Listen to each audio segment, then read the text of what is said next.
My dental problems started in 6th grade when I fell off of a jungle gym and broke my front tooth. It was fixed at the time and maintained itself wonderfully until I re-broke it last July. In addition to that, though, I had a digestive disorder that was a lengthy illness a decade or so ago, and my dental issues just started then. I started having lots of just all over problems. Well, when Kelly first came to us, she was really concerned about her mouth in general, and she had some major issues going on, and her concern was aesthetic. What am I going to look like? She was very, very nervous, very concerned. So Kelly's treatment was a combination of implant and anterior cosmetic dentistry.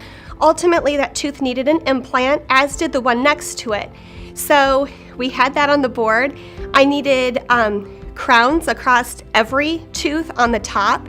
Came in here, absolutely loved the office, and started talking to Dr. John about what could be done and what all we could do. And I felt comfortable in doing it. I wanted it all fixed at once.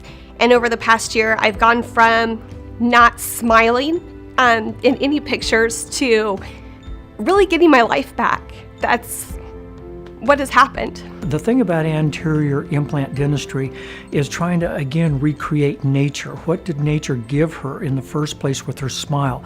How did the gum tissue look around the teeth? That's what we recreate. And it takes a lot of attention to detail, but her case turned out really, really nice, and she has a beautiful smile today.